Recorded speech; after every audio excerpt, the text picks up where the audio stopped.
اعوذ باللہ من الشیطان الرجیم بسم اللہ الرحمن الرحیم وقال اللہ سبحانہ وتعالی فی کتاب الحمید الفرقان المجید ام حسب الذین اجترحوا السیئات ان نجعلہم کالذین آمنوا وعملوا الصالحات سواء محیاہم وماتهم ساء ما يحكمون۔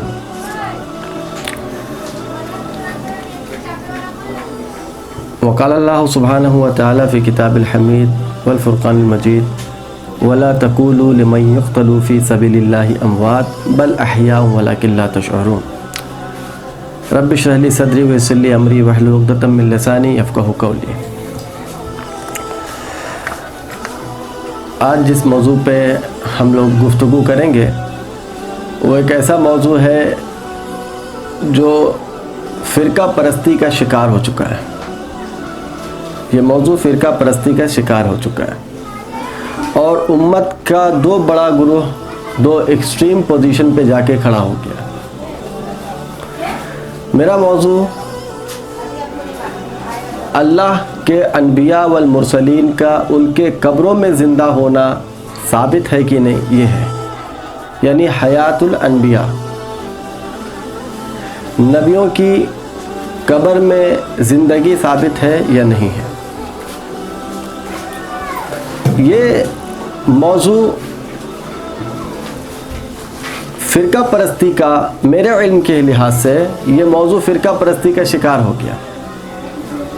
یہ کہہ دیجئے کہ اگر جو یہ سمجھتا ہے کہ آپ علیہ الصلاۃ والسلام اور آپ سے پہلے جتنے انبیاء تھے وہ سارے اپنے قبروں میں زندہ ہیں، تو اس کو ایک مخصوص فرقہ کا نام دے دیا جاتا ہے کہ یہ فرقہ سے تعلق ہوگا۔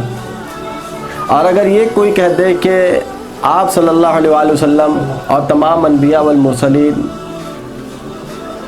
کو موت آ چکی ہے اور وہ قبر میں بھی مردہ حالت میں ہے، تو پھر اس کو ایک مخصوص فرقہ کا نام دے دیا جاتا ہے کہ یہ فرقہ کا یہ عقیدہ ہے۔ دیکھیے، عقیدے کسی مسلک کی کھیتی نہیں ہے۔ عقیدہ لفظ عقد سے بنا ہے، جس کے معنی ہوتا ہے گیٹھ مارنا، جس کا معنی ہوتا ہے مضبوطی کے ساتھ کسی چیز کو پکڑ لینا۔ ہم ہر چیز کو عقیدہ سمجھ لیتے ہیں، ایسا نہیں ہے۔ کوئی یہ کہے کہ ماتم ہمارا عقیدہ ہے، مجلس ہمارا عقیدہ ہے، یہ عقیدے کا حصہ نہیں ہے۔ کوئی یہ کہہ دے کہ فلاں مزار کا عرس میں جانا یا فلاں پیر سے بیعت ہونا یا پیری مریدی ہمارا عقیدہ ہے، یہ عقیدے کا حصہ نہیں ہے۔ یا کوئی یہ کہہ دے کہ آپ کو ہاتھ سینے پہ باندھنا پڑے گا، رفعدین کرنے پڑیں گے، آمین زور سے بولنا پڑے گا، کندھے کے برابر پیر چیرنا پڑے گا، 8 رکعت تراویح پڑھنی پڑے گی، کھلا سر نماز پڑھنا پڑے گا، یہ ہمارا عقیدہ ہے، تو مہربانی کے ساتھ یہ عقیدہ کا حصہ نہیں ہے۔ سب سے ضروری یہ ہے کہ آپ یہ سمجھیں کہ عقیدہ کہتے کس کو ہے اور عقیدے میں کیا چیز داخل ہوتی ہے۔ اگر میں آپ کو بہت شارٹ میں لے کے آؤں کہ عقیدہ کس کو کہتے ہیں، آپ کو اپنے لفظوں میں سمجھانے کی کوشش کروں، تو اللہ تعالیٰ نے عقیدہ اور فقہ کو دو حصوں میں بانٹ دیا ہے۔ یہ اللہ نے بانٹ دیا ہے۔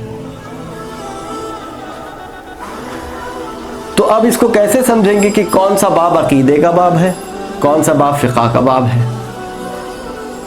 تو اس کا سب سے آسان طریقہ ہے موت۔ کسی بھی مسلمان سے آپ پوچھیں، وہ اسلام کے کسی بھی فرقے کے اندر ہو،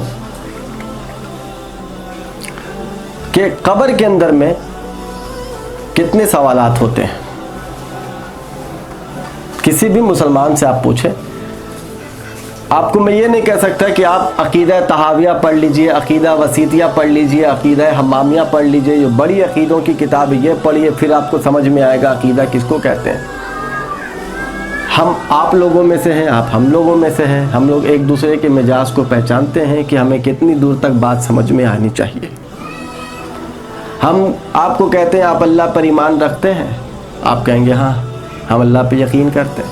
اب ہم کہیں گے کہ اصول کے کلام کے باب میں یقین 3 طرح کا ہوتا ہے، ایک علم الیقین ہوتا ہے، ایک عین الیقین ہوتا ہے، ایک حق الیقین ہوتا ہے۔ تو اب آپ اللہ پہ کون سا یقین کرتے ہو؟ علم الیقین کرتے ہو, عین الیقین کرتے ہو یا حق الیقین کرتے ہو. تب آپ مشکل میں آ کر پوچھیں گے یار یہ اب الگ مسئلہ ہے, کل تک تو یہ تھا کہ ہم اللہ پر یقین رکھتے ہیں, کیونکہ یقین کا نام ہی تو عقیدہ ہے. یقین کہتے کس کو؟ عقیدے.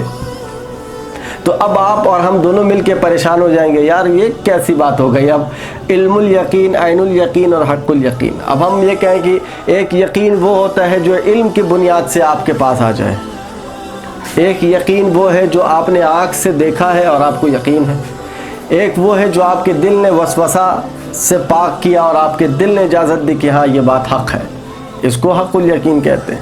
لیکن ابھی بھی لفظ مشکل ہے, ابھی بھی جو سمجھ سکتے ہوں گے وہ سمجھ جائیں گے, جو نہیں سمجھ سکتے ہوں گے ان کے لیے لفظ مشکل ہے. تو آئیے اس سے بھی نیچے آپ کو اتار کے سمجھائیں.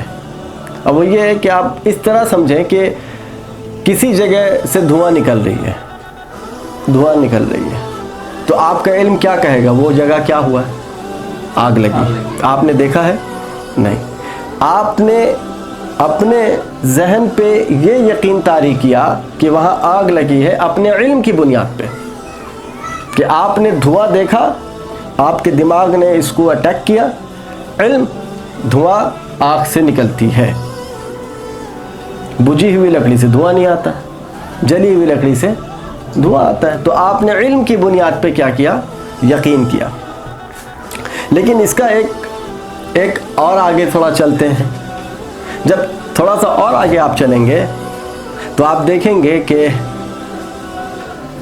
واقعی ذرا چلو یار دیکھیں کہاں آگ لگا, کیسے آگ لگا. آپ جا کے دیکھیں, آپ نے دیکھا کہ لکڑیاں رکھی ہوئی تھی, آسمان سے بارش کی وجہ سے بجلی گری ہے, سوکھی لکڑی تھی جل گئی. تو اب آپ نے آنکھ سے دیکھا ہے آگ لگتے ہوئے, ٹھیک ہے نا, تو آپ کو یقین ہے نا کہ آگ لگی ہے, آنکھ سے دیکھ رہے تھے. اس کو کہتے ہیں عین الیقین, دیکھ کر یقین کرنا, ٹھیک ہے نا. تیسرا جو اسٹیج ہے وہ ہے حق الیقین. حق الیقین یہ ہے کہ جہاں شاید کا مسئلہ نہ ہو.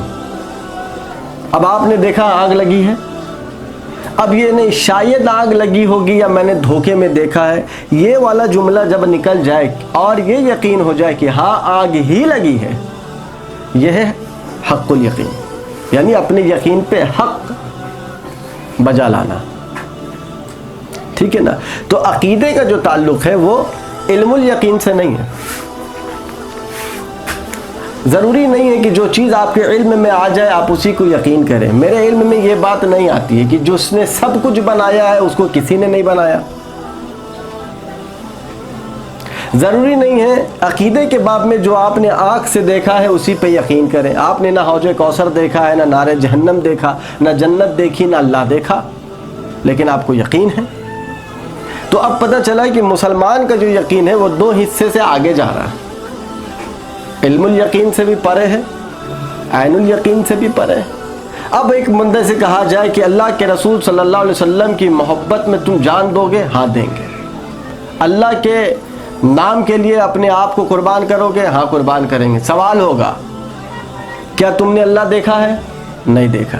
پھر تو اب آپ کا جواب یہ ہوگا کہ ہم نے بنا دیکھے ہوئے اس پر اس طرح یقین کیا ہے کہ جس میں کوئی شک کی گنجائش نہیں ہے. تو پھر جب ایسا یقین پیدا ہوتا ہے تو اس کو کہتے ہیں حق الیقین.